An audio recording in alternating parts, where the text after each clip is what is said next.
저희는 2월을 지금 맞이하고 있고 이제 3월을 맞이하는 이 2달 동안이 저희 한국적인 상황은 매우 어려운 상황임을 저희가 다 이렇게 느끼고 또 그렇게 생각을 하고 있습니다. 이 우리의 나라의 상황이 어렵다는 것이 외적인 어떤 그 나라 간의 어려움이라기보다는 우리 안에서의 어떤 내적인 차이, 또 차이를 넘어서 그것이 또 분파가 되는 그런 모습들이 실은 또 참 쉽지 않은 그런 상황이라고 할 수가 있습니다. 그래서 우리가 더 분별하고 더 깨어있고 또 바른 길이 어떤 길일까를 살펴보는 것은 참으로 중요합니다. 오늘 저희가 함께 읽은 이 디도서도 당시 예수님이 부활 승천하신 지 한 30여 년이 지난 뒤에 기록된 책이에요. 그래서 AD 66년경에 기록이 됐습니다. 이 디도가 처한 상황은 우리가 본문을 보면은, 성경을 보면은 알 수 있듯이 우리가 지금 처한 상황과 같은 그런 좀 쉽지 않은 상황입니다. 성경을 한번 갖고 계시면은, 제가 이제 개역 개정을 갖고 있으니까 저는 읽을 때 좀 개역 개정을 읽더라도 양해를 부탁을 드립니다.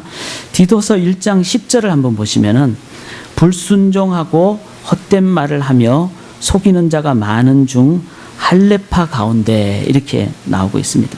즉 디도가 섬긴 그레데 지역의 교회들이 겪었던 어려움 중에 하나가 할례파들이 많았다는 거예요. 할례파가 뭐죠? 율법주의를 주장하는 사람들입니다. 그러니까 율법을 가지고 구원을 받을 수 있다. 원래 순서가 어떻게 되죠? 유월절을 통해서, 해방을 통해서 하나님의 은혜로 구원받고, 그 다음에 한참 후에 하나님이 모세를 통해서 십계명을 주시고 율법을 주셨죠.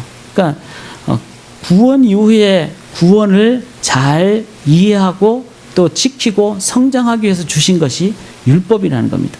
그런데 후대에 와서는 먼저 받는 것이 율법으로 되어버렸기 때문에 율법을 지킴으로 구원받을 수 있다라고 생각을 한 거예요.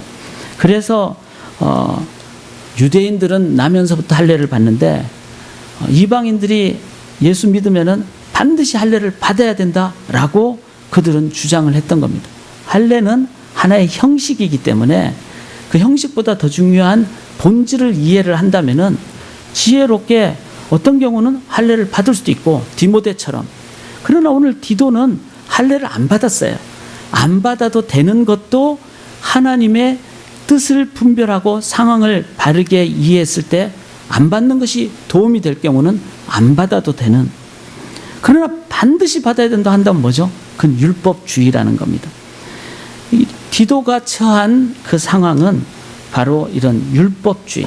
근데 초대교회는 율법주의뿐만 아니라 우리가 잘 알듯이 그리스 철학의 영향을 당시는 많이 받았기 때문에, 그리스 철학의 가장 핵심이 이데아 이론, 그래서 이상적인 것, 그래서 지적이고 영적인 것은 아주 우등한 것이고, 육신적인 그런 물질적인 것은 열등한 것이고, 이게 바로 그 영지주의의 기본적인 관점이었습니다. 그래서 사람들이 공부를 많이 한 사람은 아주 똑똑하고 좋은 사람으로 얘기를 하고, 그 다음에 상업을 한다든지 농사를 짓는 사람은 열등한 사람으로 하층 계층으로 봤던, 성경을 보면 전혀 그렇지 않죠. 하나님은 어떤 종류의 사람들이든지 하나님은 다 고귀한 하나님의 형상을 가진 존재로 여기지만, 당시의 이론은 영지주의, 그렇게 발달한 거예요. 그러다 보니까 사람들 사이에 분리가 일어나겠죠. 그 분리 중에 하나가 육신적인 영역은 별로 안 중요하니까 오히려 또 다른 극단으로 나버리게 돼요. 그래서 육신이 안 중요하니까 육신은 마음대로 해버려도 된다. 그래서 쾌락을 발달하고 간음이라든지 우리가 담지 못할 아주 악한 악을 지어도 내 몸이 악을 지은 거기 때문에 내 몸은 그렇게 중요한 영역이 아니까 괜찮다라는 것이 당시에 가졌던 쾌락주의의 모습이었습니다. 그게 어디서 나오는가 하면은 영을 강조하는, 지성을 강조하는, 거기서부터 시작이 된 것이죠. 하나님의 말씀에서 벗어나 버리면은 극단은 또 다른 극단을 낳게 됩니다. 그래서 할례파, 율법주의가 있죠. 영지주의가 있죠. 당시에 로마의 압제를 받았기 때문에 로마의 압제를 우리가 이겨내야 된다 해가지고 나온 사람들이 바로 열혈당원들이었어요. 열혈당원들은 시칼이 그렇게 표현을 합니다. 제가 신학교 다닐 때 시칼 이렇게 이해를 했어요. 그렇게 외우기 쉽게 해서. 즉 그들은 칼을 들고 다녔던 사람들이에요. 그래서 무력으로 로마를 저항해서 독립을 하려고 했던 사람들입니다. 여러분, 율법주의든 영지주의든 아니면 열혈당이든 그 어떤 것으로도 온전한 자유, 온전한 바른 길을 걸어갈 수가 없습니다. 거기에는 또 다른 쾌락과 또 다른 죄악을 낳고 그 결과 극단을 낳게 되는, 그리고 사람들에게 참 자유를 주지 못하는, 이게 바로 그레데 지역이 처한 상황이었습니다. 오늘날 우리 한국 상황과도 비슷해요. 보면은 좌든 우든 진보든 보수든 다 진심의 마음을 갖고 있습니다. 그러나 그 속에 본질이 바르게 들어가 있지 않게 되면은 그때는 어느 쪽이든지 쉽지 않은, 그리고 그것이 극단이 됐을 때는 또 다른 극단을 낳게 되는, 그리고 그 가운데 있는 참 순수한 마음을 품은 다수의 백성들은 어느 쪽이 맞을까, 어떻게 해야 될까라는 상황을 가질 수가 있는 것이죠. 이러한 상황을 우리가 어떻게 직면해야 될까요? 어떻게 나가야 될까요? 여기 디도서를 우리가 보게 되면은 그 내용에 어떤 공통적인 것이 있다는 것을 보게 됩니다. 한번 여러분 성경을 펼치시고 1장 5절을 한번 보시기 바랍니다. 내가 너를, 제가 개역 개정으로 읽습니다. 내가 너를 그레데에 남겨둔 이유는, 여기서 나는 바울을 가리킵니다. 너라는 것은 디도를 가리키죠. 내가 너를 그레데라는 지역의 교회에 섬기는 자로 남겨둔 이유는 남은 일을 정리하고 내가 명한 대로 각 성에 장로님들을 세우게 하려 합니다. 그 다음에 7절에 감독들을 세우게 하기 위함이다. 이렇게 나와요. 근데 이 장로님들에 대해서는 어떻게 표현합니까? 책망할 것이 없고, 그러면서 쭉 어떤 조건들이 나옵니다. 7절에도 감독들에 대해서는 하나님의 청지기로서 책망할 것이 없고 이렇게 표현합니다. 즉 그 속에 뭐가 담겨져 있죠? 온전한 어떤 사역의 모습을 갖는, 직분자의 모습을 갖는 그런 모습을 지금 바울은 디도에게, 디도가 또 장로님들을, 감독들을 그렇게 섬기도록 말하고 있습니다. 왜 그럴까요? 왜 그런가 하면은 9절을 보시면은 미쁜 말씀의 가르침을 그대로 지켜야 하려니 이는 능히 바른 교훈으로 권면하고 거슬러 말하는 자들이 있기 때문에 그래요. 거슬러 말하는 자들은 극단적인 사람들이에요. 그래서 율법주의로 아니면은 영지주의로 아니면은 열혈당원으로 그렇게 거슬러 말하는 자들, 10절에 할례파 같은 자들에게 바르게 나아가기 위해서는 바울부터 디도에서, 디도부터 장로님들과 감독분들께 바르게 말씀이 전파가 될 때 그 감독들과 장로들에 의해서 거슬러 말하는 자들을 대했을 때 바르게 인도를 할 수 있게 된다는 거죠. 이 디도에서 나타난 하나의 어떤 연결고리를 우리가 살펴볼 필요가 있습니다. 2장을 한번 보시면은 2장에 2절에 이렇게 나옵니다. 개역 개정은 조금 그 번역상에 난점이 있어요. 개역 개정에서는 뭐라고 나오는가 하면 늙은 남자로는, 이러니까 기분 나쁘잖아요. 제가 50대 이제 중반을 넘어가니까 아니 늙다라는 표현을 이렇게 좀 쉽지 않더라고요. 그 시대적인 상황이죠.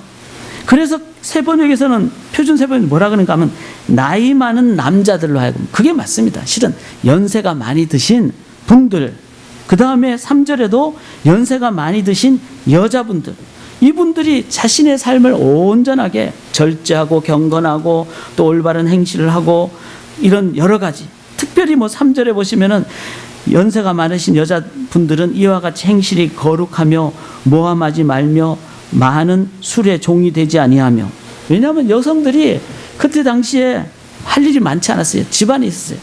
그러니까 집안에 있으면 많이 할 수 있는 게 남들 모르게 그렇게 할 수 있는 부분이 개인적으로 술을 드시는, 그러니까 그때 당시의 상황을 생각하면은 이 부분들이 여성들이 이렇게 마음에 좀 한도 있고 답답하기도 하고 그래서 막 이렇게 하는. 그래서 집안에서도 온전한 사람, 그 다음에 사회에서도 온전한 나이 드신 어르신이 되도록. 근데 왜 이렇게 해야 되는가 하면은 4절에 보면은 그들로 젊은 여자들을 교훈하되 이렇게 나옵니다.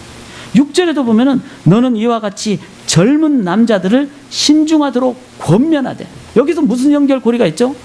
나이 드신 분들이 젊은 분들을 섬기는, 그리고 바르게 이끌도록 그렇게 양육하는 그 연결고리가 여기에 있다는 것을 저희가 보게 됩니다. 바울이 말을 하고자 하는 맥락은 뭡니까? 그것은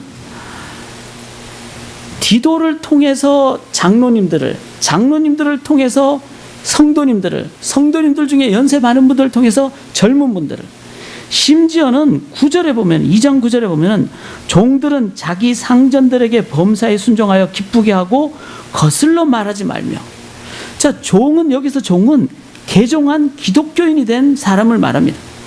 그런데 개종한 기독교인을 향하여 너희들 사회를 뒤엎으라, 아니면 종에서 해방돼서 너도 상전이 되라, 이렇게 말하지 않습니다.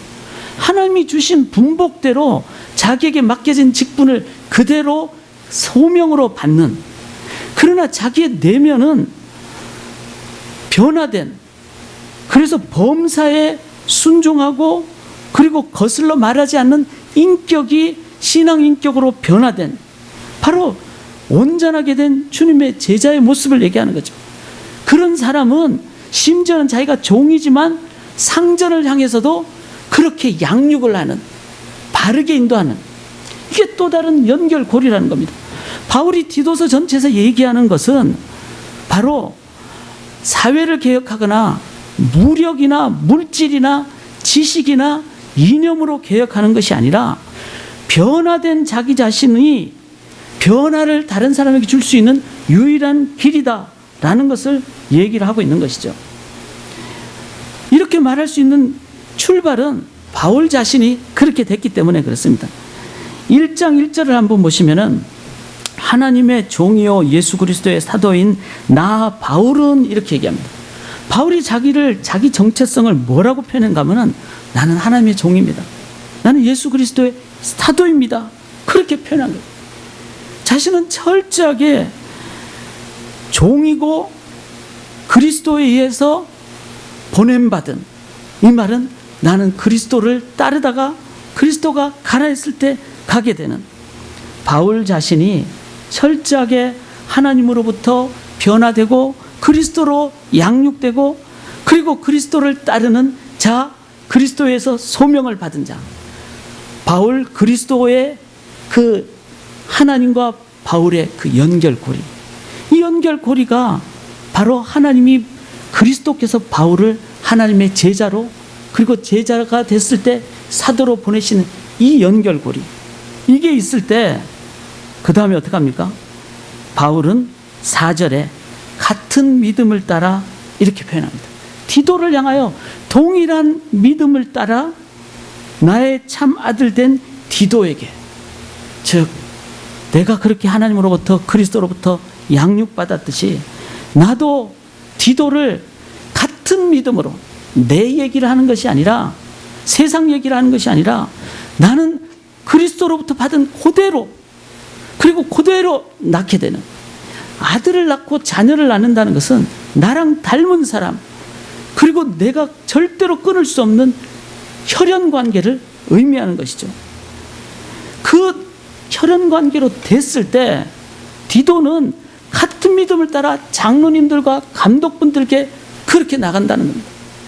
같은 믿음을 따라 나이 드신 분들이 젊은 분들 향하여 그렇게 나간다는 겁니다. 종이 그리스도인이 됐으면 같은 믿음을 따라 상전들에게까지 그렇게 나간다는 겁니다. 이게 그리스도인들이 우리가 사회를 향해서 갈 수 있는 혁명이 아니라 변혁입니다. 우리는 레볼루션, 변혁, 혁명을 원하는 것이 아닙니다. 그럼 또 다른 혁명을 낳게 되어 있습니다. 변혁, 트랜스포메이션.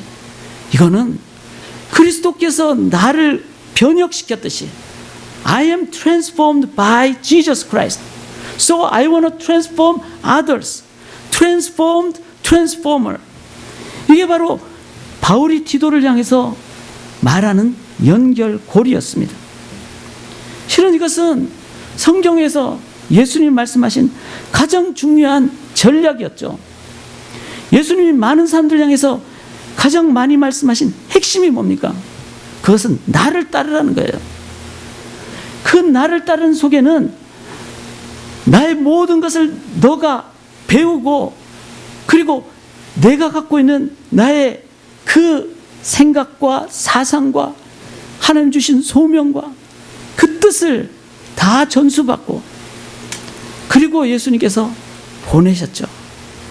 예수님의 초점은 우리가 주님을 따르는 제자가 되는, 그게 초점이 있었습니다. 오병이어 기적의 사건은 실은 설교의, 예수님 설교의 서론이었습니다. 예수님은 이틀 동안 설교를 행하셨죠. 첫날은 다 5,000명을 먹여주셨어요. 그리고 그 다음날 또 떡 먹으러 온 사람들 향하여 예수님이 그 다음날은 본론의 설교를 하시죠. 더 이상 떡을 주지 않고 내가 하늘에서 내려온 산떡이니 하면서 사람들에게 얘기를 하자 사람들은 어려워서 무슨 말인지 모르니까 다 떠나가 버렸어요. 예수님의 초점은 많은 숫자 있지 않았습니다. 남은 12명을 향하여 너희도 가려느냐 이랬을 때 그 12명 중에 베드로가 뭐라 그럽니까? 영생의 말씀이 주께 있으면 우리가 네게로 가오리까. 그 12명 붙잡고 예수님은 3년을 지내신 겁니다. 예수님의 전략은 예수님을 바르게 믿는 믿음의 사람, 숫자에 그 초점이 있는 것이 아니라 그 자세와 그 관계성에 무게중심을 둔 그 12명이 이제는 예수님 하늘나라로 올라가실 때 예수님이 제자들에게 말씀을 하셨죠. 너희에게 말씀. 그때 그 제자들은 12명 혹은 예수님을 따랐던 70여 명의 제자들입니다. 그 제자들에게 너희는 가서 모든 족속으로 제자를 삼고, 이렇게 얘기하죠. 제자된 자들을 향해서만이 예수님은 제자를 삼는 그 명령을 해주신 것입니다. 마태복음 28장의 그 유명한 구절은 단 하나의 동사밖에 없죠. 제자를 삼는. 그걸 위해서 가고 세례를 주고 가르치지키 하는 세 개의 현재 분사형이 있는 겁니다. 그 말씀의 본질은 너희는 가서 제자를 삼으라는 데 있습니다. 누가 할 수 있을까요? 자기가 자기의 정체성을 제자로 받은, 믿음의 내용을 그대로 전달받는 그 사람만이 남을 그대로 자녀 삼을 수 있는, 제자 삼을 수 있는 사람이 된다는 것입니다. 실은 여기에 교회의 능력이 있습니다. 여기에 예수님의 비법이 있고 전략이 있는 것입니다. 교회가 2000년 교회사 속에 이 예수님의 비법과 전략을, 이 명령을 우리가 온전하게 이해를 했더라면은 교회는 지금 주님의 그 능력으로 더 강하게 인도함 받았을 것입니다. 초대교회 당시는 실제로 이렇게 했습니다. 초대교회 때는요, 전도하라는 얘기가 없습니다. 알란 크라이더 박사님이라고 초대교회를 정통적으로 연구한 분의 고증에 의하면은 초대교회 시대 때는 전도하라는 어떤 그 교회적인 문서가 발견이 안 된다고 합니다. 왜 그럴까요? 초대교회 때는 전도하는 말이 필요가 없었기 때문에 그렇습니다. 전부 다 여기 말씀에 나온 대로 같은 믿음을 따라 그 장로님들이, 그 감독들이, 또 나이 드신 분들이, 심지어는 종이 된 그리스도인들이 어떤 상황에 관계없이 자기 속에 참된 믿음으로, 그리고 책임을 이렇게 그 잘못된 것이 없는, 책망할 것이 없는 그 수준까지 가는 신앙의 모습을 보였기 때문에 믿지 않은 사람들이 보고 다르다는 것을 깨닫고 그 핍박과 어려운 가운데 당신이 믿는 종교를 나도 한번 보자 하고 따라오게 되는, 그리고 따라왔을 때 그들을 향하여 그냥 세례를 준 것이 아니라 3년 동안, 초대교회는 3년 동안 세례 교육을 하고 세례를 줬어요. 그 3년 동안에 지식과 교리와 삶과 하나님의 그 친근함과 삶의 모든 제자의 삶을 함께 나누고 세례를 받으니까 이들이 성찬식을 참여할 때는 그 참여 자체가 가장 귀한 예배가 되는 것이고 삶 자체가 책망할 것이 없는 제자의 삶을 살니까 전도가 저절로 돼버리는. 그래서 초대교회 당시는 그때 로마의 압제를 받았는데 로마 제국을 무너뜨린 주변 국가는 아무도 없었습니다. 그리스까지 먹었고 페르시아까지 먹은 로마는 가장 강력한 영원할 수 있는, 그래서 팍스 로마나, 로마는 절대로 무너지지 않는다는 그런 영원한 나라라는 개념의 로마를 그때 당시에 갖고 있었어요. 그런데 그 로마가 어디서 무너졌습니까?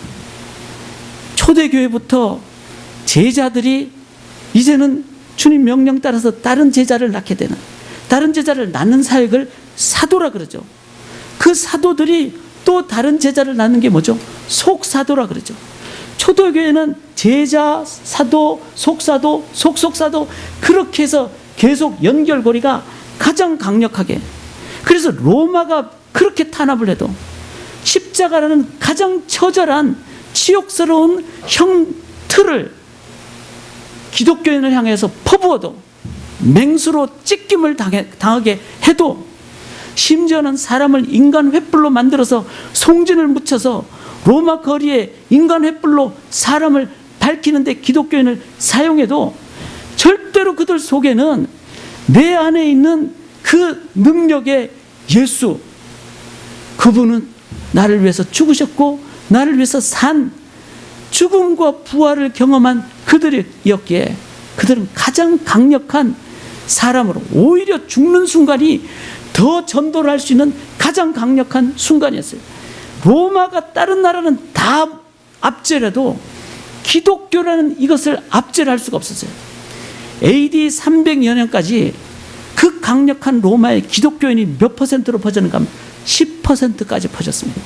오늘날 우리가 얘기하는 나미널 크리스찬이 아니라 죽음은 전혀 무서워하지 않는, 그리고 내 삶에 어떤 것과도 주님과를 바꿀 수 없는 진정한 가치관을 가진 사람들 10%는요 이 파워를 로마가 감당할 수가 없었습니다. 그 결과 콘스탄틴 대제가 어쩔 수 없이 이걸 이대로 내버렸다가는 도저히 감당이 안 되기에 어쩔 수 없이 그렇게 기독교를 공인을 하고, 그리고 얼마 후에 국교화하는. 사랑하는 여러분, 예수님의 이 전략, 이 비법, 이거를 우리들이 말씀을 가슴으로 새겨야 됩니다. 오늘날 교회가 혼돈의 시기에, 또 포스트 모더니즘 시대에 개인주의화 시기에, 그리고 이 혼돈은 극단을 낳기에 또 다른 폭력과 앞으로 2월 달에 전쟁 위기설, 뭐 별의별 위기설이 다 나올 거예요. 폭력과, 그리고 그 사이에 사람들 속에 있게 되는 암울함과 우울과 허무와 도피와 이 모든 상황에서 갖게 되는 분리를 우리가 어떻게 극복하겠어요? 이것은 단 하나밖에 없습니다. 진리의 도를 붙잡는 주님의 제자들만이 이거를 바르게 보고 이끌어갈 수 있는 상황을 갖게 된다는 것입니다. 근데 중요한 것은 313년에 기독교가 공인이 되고 나니까 주민등록증에 자기의 종교를 기독교라고 쓰지 않으면 관리가 될 수가 없었어요. 정부 요직을 차지할 수가 없는. 그래서 사람들이 다 너도 나도 세례를 받겠다고 교회로 막 달려온 거예요. 사랑하는 여러분, 교회는요 예수님의 말씀만 붙잡고 가야 됩니다. 세상이 아무리 변하든 외적으로 어떤 상황이 되든 단 하나, 지금 우리가 말씀 붙잡고 가느냐 아니냐, 여기에만 초점을 맞춰야 됩니다. 그런데 막 달려오니까 그 자체에 사람들이 달려오니까 세례를 3년 주면은 너무 정체가 되는 거예요. 그러니까 3년을 3개월 교육으로 줄여버렸어요. 그러다가 그게 감당이 안 되니까 3주 교육으로 줄여버렸어요. 3주 있다가 세례를 주니까 그 속에 성찬식의 능력이 있겠습니까? 그 속에 진리의 참 의미를 깨닫겠습니까? 기독교가 그때부터 암흑시대가, 중세 암흑시대가 시작을 하고 말았어요. 제자가 아닌 나미널 크리스찬은, 교인은 제자를 절대로 낳지 못해요. 제자된 사람만이 제자를 낳게 되는 거예요. 이 연결고리가 끊어진 때부터 교회는 급속도로 약화되고, 그 결과 5세기, 6세기에 이슬람이 출현하는 계기가 된 것입니다. 가장 늦었다고 생각한 때가 가장 빠른 때입니다. 지금 세상에는 모든 교회가 해야 될 가장 중요한 우리의 방향이 뭘까요? 그는 바울이 배웠던, 그리고 디도에게 증거했던, 그리고 예수님에게서 시작이 되었던 제자 되는 것, 그것만이 제자를 자연스럽게 삼을 수 있는 그 길로 나아가는 전략이 된다는 것을 우리가 기억해야 됩니다. 사랑하는 여러분, 우리 귀한 애나버의 교회들, 특별히 우리 귀한 우리 애나버 장로교회, 우리가 함께 단 하나 예수님의 이 전략, 제자가 되고 제자를 삼는 이 명령에 우리가 함께 나아가는 저희가 되기를 주님의 이름으로 간절히 기원합니다. 이제 말씀의 후반부, 결론부로 나가기를 원합니다. 어떻게 하면은 이 제자가 될 수 있을까요? 오늘 본문에 그 답이 나온다고 저는 생각합니다. 1절을 보시면은, 제가 개역 개정판으로 읽음을 양해를 부탁을 드립니다. 하나님의 종이여 예수 그리스도의 사도인 나 바울이 사도된 것은 하나님이 택하신 자들의 믿음과 경건의 함에 속한 진리의 지식과, 자, 믿음을 연결하기를 경건함에 이렇게 표현했어요. 그러니까 믿음이라는 건요, 그 속에 그 경건함이라는 삶의 모습까지 나오는 겁니다. 근데 그 경건은 어디에 속하는가 하면 진리의 지식이라고 했어요. 진리를 알지 진리가 너희를 자유한다 그랬잖아요. 그 자유는 방종을 얘기하지 않습니다. freedom from이라는 것과 함께 freedom for라는, freedom from worrying, freedom from 뭐 이기적인 거, 그런 걸 다 뛰어넘는 자유. 그 다음 freedom for serving, loving, sacrificing and sharing. 정말 자유는 그 속에 경건함과 그 속에 섬김 다 들어가 있는 거예요. 그게 어디서 나옵니까? 진리에 대한 바른 지식, 여기서 나온다는 겁니다. 그 진리의 지식은 어디서 어떻게 나옵니까? 어떻게 됩니까? 영생의 소망으로 우리를 이끌어줍니다. 2절을 보시면요, 이 영생은 거짓이 없으신 하나님이 영원전부터 약속하신 것이라고 했어요. 약속은 뭐죠? 우리가 들고 있는 구약, 신약이에요. 성경 전체를 보면 다 언약, 말씀으로 돼 있어요. 말씀은 하나님의 약속, 약속은 하나님의 말씀. 자, 1절에도 진리의 지식, 2절에도 언약, 약속의 말씀, 3절에 자기 때 자기의 말씀을 전도로 나타내셨다고 했어요. 여러분, 전도는 명령으로 막 부담되게 하는 게 아닙니다.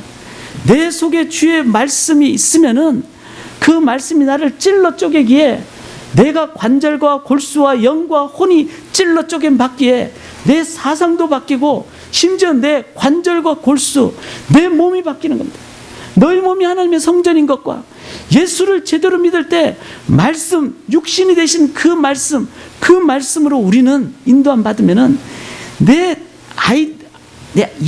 이데올로기, 이념이 바뀌고 내 몸이 바뀌는, 왜냐하면 성령의 역사 중에 하나가 충성과 절제가 있게 되는, 그래서 말씀으로 내 삶이 바뀌니까 내가 말씀을 전할 때 전도를 그냥 쉽게 담대하게 하게 된다는 것입니다. 그런데 이것을 4절에 보면 같은 믿음을 따라 나의 참아들 된 디도에게 편지하는, 바울은 그 말씀을 그대로 디도에게 말씀으로 글로 써서 나눴어요. 제자가 되는 연결고리의 핵심은 말씀에 있습니다. 이 말씀이 9절에 보시면은 미쁜 말씀의 가르침을 그대로 지켜야 하리니, 자, 이 미쁜 말씀이 있을 때 이는 능히 바른 교훈으로 변명하고, 말씀이잖아요. 이 말씀이 있을 때 거슬러 말한 자들을 책망하게 하려 합니다. 무엇이 잘못된지를 말씀으로 보고 얘기하니까 그 속에는 가장 바른 길. 여러분, 우리가 진영 논리에 빠져서는 안 됩니다. 촛불을 들었다고 다 맞고 다 틀리고, 태극기를 들었다고 다 맞고 다 틀리고, 그렇지 않습니다. 그게는 다 섞여 있습니다. 중요한 것은 진리의 말씀, 바른 교훈을 가지고 촛불이든 태극기든 어느 쪽이든 이것이 진리의 앞에서 우리가 분별을 할 때, 이 사회는 실은 이 땅에 몇 퍼센트가 될지 모르지만 과거에는 20%, 25%, 지금은 그 이하겠죠. 그러나 그 중에서 3%만 돼도 진짜 진리의 말씀만 갖고 있는 그리스도인들이 바른 얘기만 한다면은 한국의 혼란은 실은 많이 약화가 됩니다. 바른 길로 인도함을 받게 됩니다. 제자됨의 핵심은 말씀에 있습니다. 사랑하는 여러분, 말씀을 우리가 어떻게 보느냐에 따라서 우리의 삶은 진정한 제자가 되느냐 아니냐에 달려 있습니다.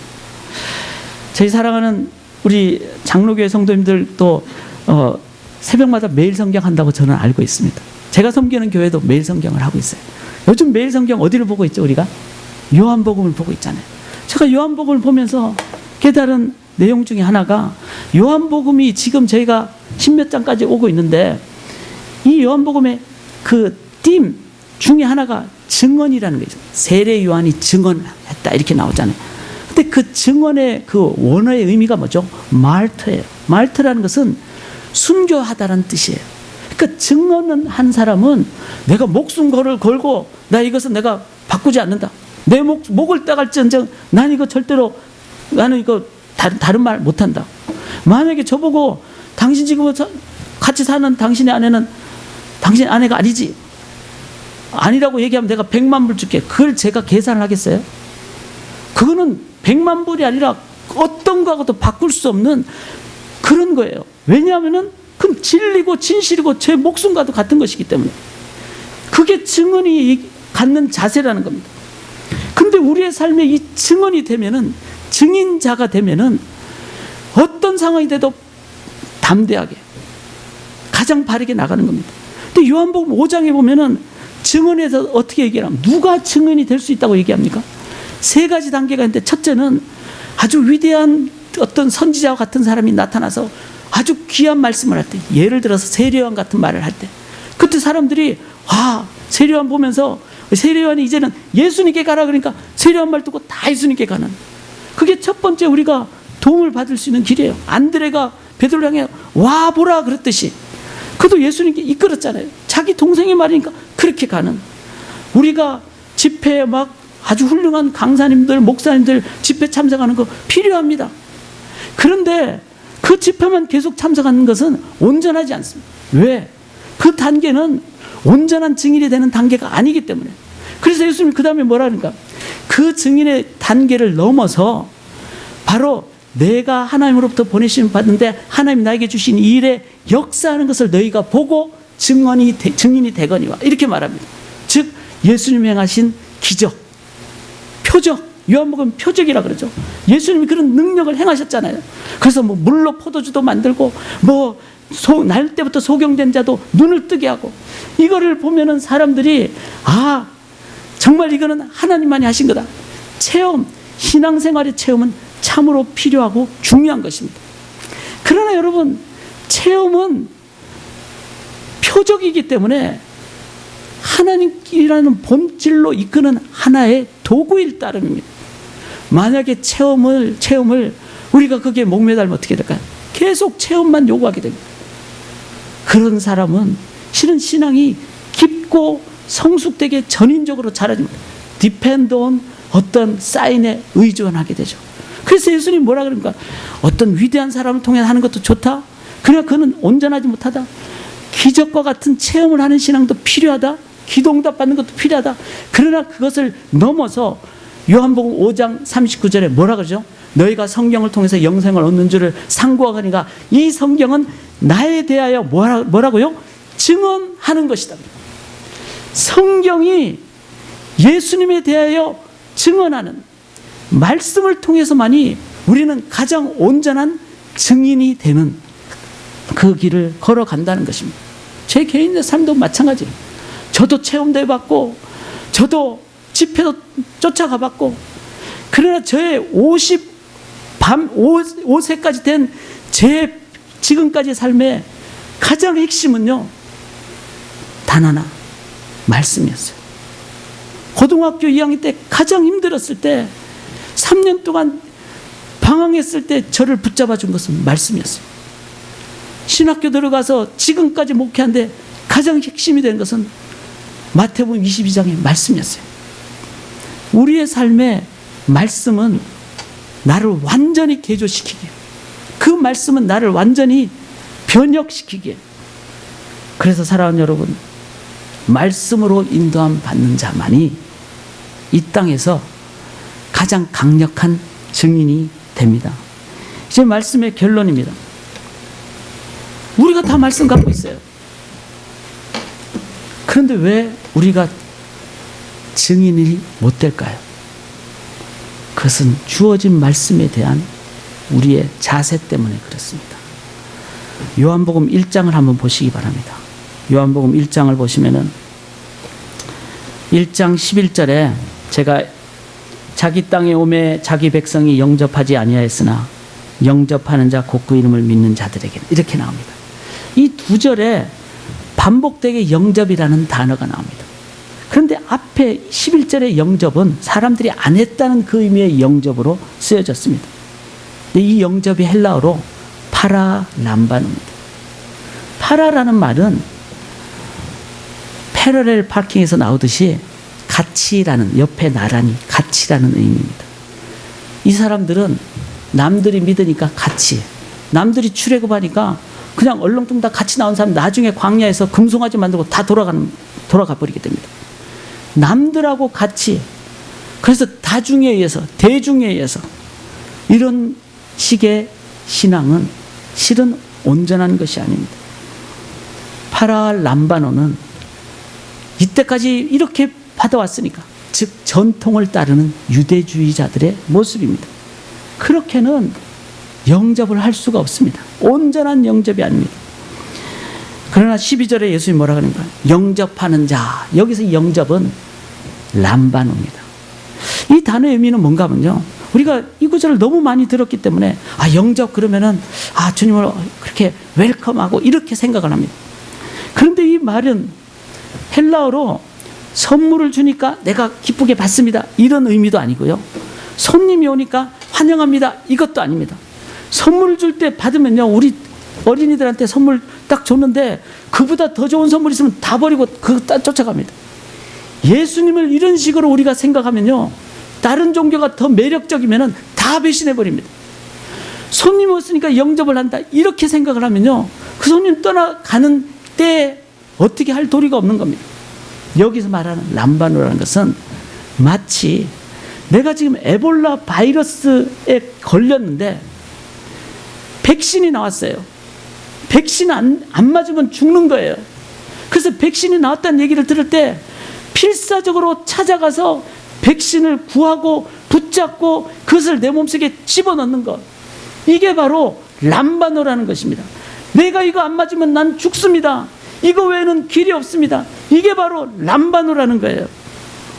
우리가 왜 말씀에 능력이 없는가 하면은 말씀을 선물 받듯이, 말씀을 그냥 손님 대하듯이, 그게 아닙니다. 오늘 내가 이 말씀 안 받으면은 나는 내 영이 죽습니다. 이 말씀이 내 길이요 빛이라 그랬는데 내가 이 말씀 안 받으면 나는 오늘도 딴 데로 갑니다. 관절과 영과 골수를 찔러 쪼갠다 그랬는데 지금 내 삶이 완전히 수술 안 하면 죽는데, 암 걸렸는데 말씀 안 받으면은 나 죽습니다. 이런 사람만이 말씀을 어떻게 합니까? 붙잡는 거예요. 근데 그 영접하는 자, 그 이름을 믿는, 그게 믿는 것이고 하나님의 자녀가 되는 권세, 그 속에는 세상이 줄 수 없는 권력과 권한과 기쁨과 능력과 말씀이 주는 그 자유함, 이것은 영접하는 사람만이, 람바노하는 사람만이 갖게 되는 열매요 결과라는 것입니다. 사랑하는 여러분, 이게 증인의 모습이에요. 이게 제자된 사람의 모습이라는 거예요. 영생의 말씀이 죽게 있음에 그 말씀을 람바노한 베드로와 12제자는 이제는 제자되어 제자를 삼는 길로 갈 수가 있었다는 것입니다. 이 시대에 예배 끝나고 가면요, 교회 성경책이 막 돌아다녀요. 일주일 동안 성경을 우리가 얼마나 읽었는지요. 시편 119편에 내가 주의 말씀을 인하여 하루에 7번씩 주를 찬양합니다 그랬어요. 7번 찬양하는 출발은요, 주의 말씀을 7번 봤다는 뜻이에요. 그래서 저는 말씀 그대로 하루에 10번 이상, 심지어는 20번 이상, 요새 스마트폰 얼마나 좋습니까? 2번 버튼만 누르면 말씀이 나오도록 장치해놓고, 그리고 말씀 보고 다시 먹고 일하고, 말씀 보고 힘먹고 일하고, 이렇게 할 때만이 이 혼돈되는 세상을 가장 바르게 깨어있어서 바르게 나아갈 수 있다는 것입니다. 아무리 세상이 두쪽나도 말씀을 붙잡는 주의 제자가 있는 한은 저는 세상은 그들에 의해서 5,000명 다 떠나가도 12명에 의해서 세상은 바른 길로 인도함 받게 될 줄 믿습니다. 우리 귀한 장로교회 성도님들께서 말씀을 붙잡는 정말 귀한 우리 성도님들 되시기를 정말로 간절히 기원합니다. 이렇게까지 말씀을 드렸는데 대부분의 성도님들은 어떤지 아세요? 예배 끝나고 친겨 타면 음식이 막 눈에 보여요. 제가 좀 기다려보니까 음식 냄새가 너무 좋더라고요. 저는 이제 곧 가야 되지만 저희 예배 때문에. 그러면 막 벌써 이미 말씀은 사라져 버립니다.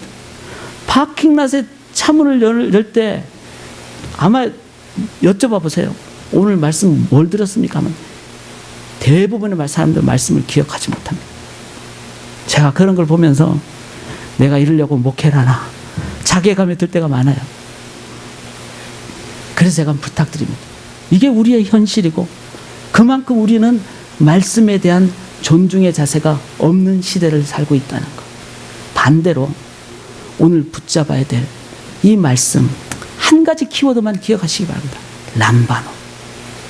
내가 aggressively lay hold of, 이 aggressively 붙잡는 말씀을 분명히 하나님의 자녀가 되는 권세가 그 말씀 안에 능력으로 역사하여 주실 줄 믿습니다.